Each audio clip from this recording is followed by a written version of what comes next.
No catch, just free art and no raisins.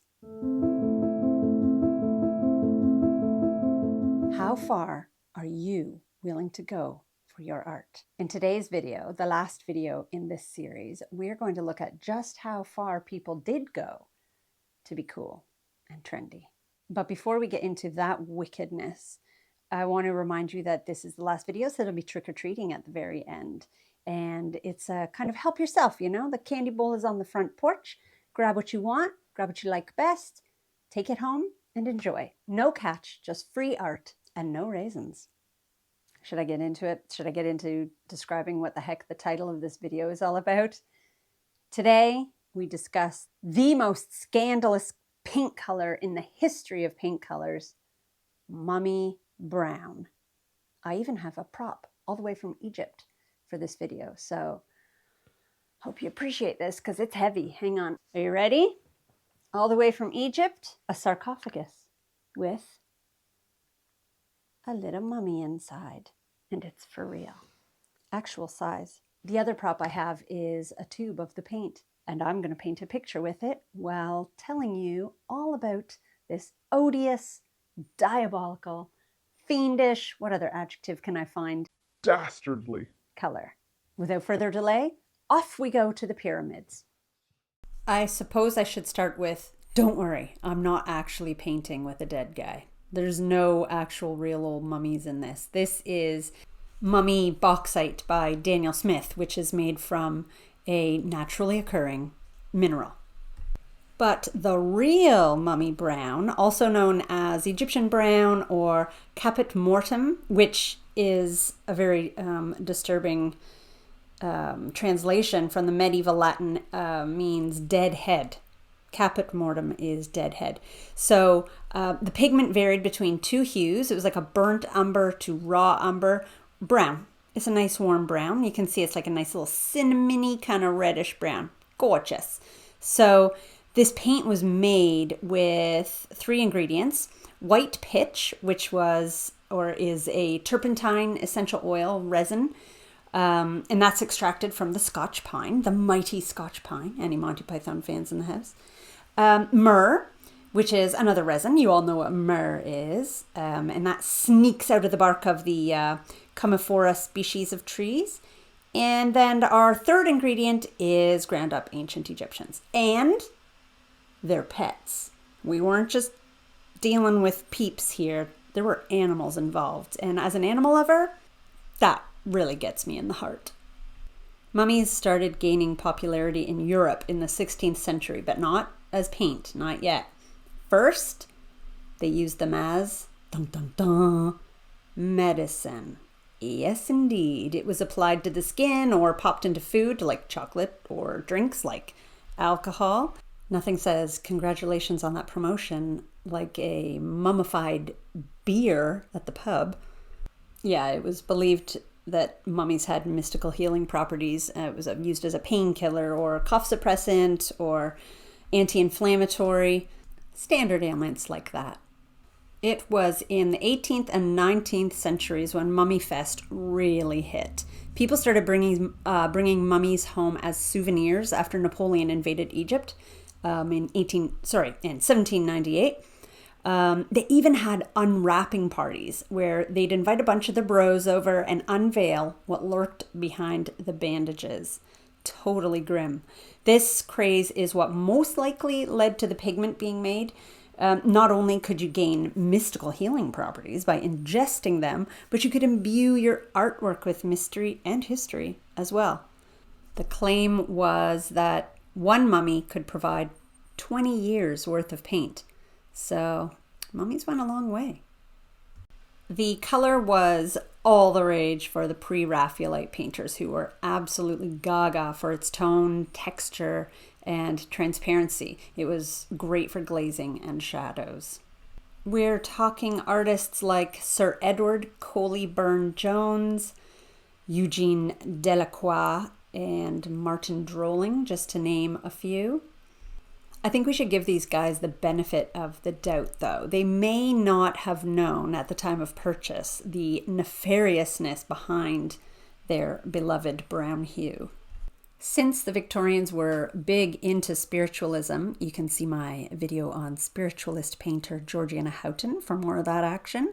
And Egyptology, they were into Egyptology. The name for the paint wasn't a shocker. You know, it may have been seen as just a marketing gimmick or something, a way to sell the paint with a spooky name. Martin Drolling, for example, he shopped for his gear at a popular paint shop in Paris called A la Momie, an entire friggin' store named for the trend of mummies. That tells you something. And he said he, in his words, made his pigment from only the finest mummies, preserved French royals. The dude was a smartass, a possibly unwitting consumer of actual, literal body paint.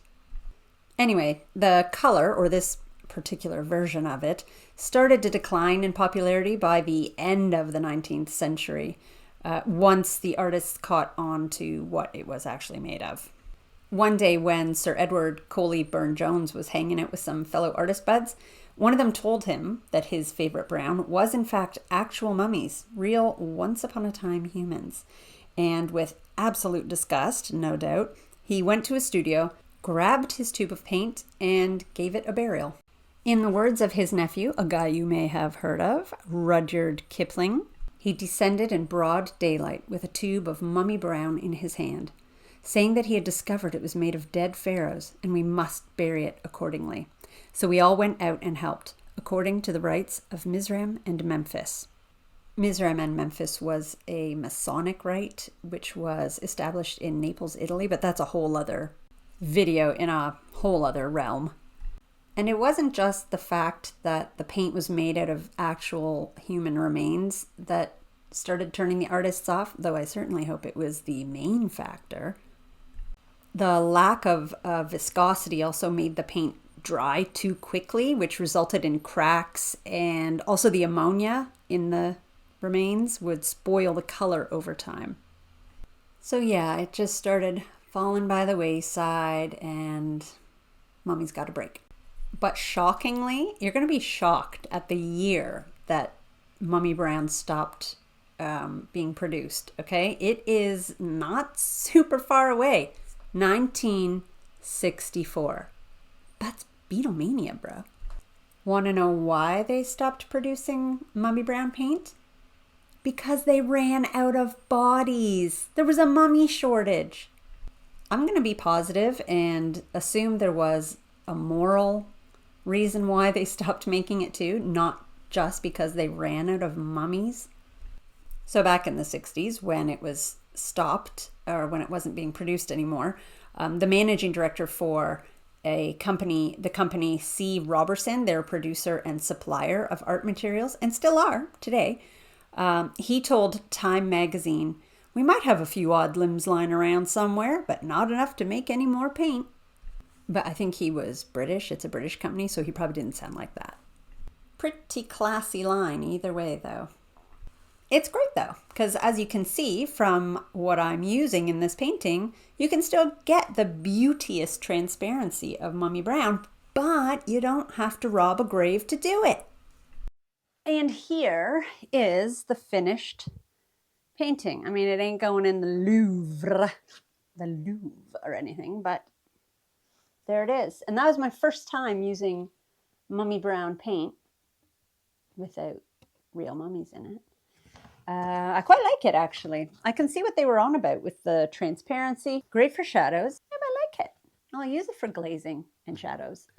Anyway, I'm really glad it's not made of real mummies anymore. I'm sure the mummies are too. Do you think that because there were paintings made with this paint, that there's now little ancient mummy ghosts in those paintings? Let's get into the trick-or-treating and how you get the freebs. There is a link below in the description, and I'll put one in the comments too. All you have to do is click that and go pick what you want. That's it. All you gotta do. It is limited time. I'll leave it up for about a month, and then I'll take it down. So grab what you want where you can. And like I said, it's just a help yourself situation, a little bowl on my front porch that you can rifle through and grab what you want. And Thank you so much for watching. If you've made it to this point, you are a legend. And if you've watched the other videos, you're even more legendary. I really do appreciate it. They're a lot of fun to make. And also let me know if you want me to do another mini series of, I don't know, various artsy topics, art history stories, things like that. I'm sure we could dig up some crazy, crazy stuff. And I'll see you in the next video or series, whatever comes first. Mwah! Love you so much. I even went through the torture of getting some fake tattoos for this video, so scrubbing that off is gonna leave my skin pretty raw, you guys.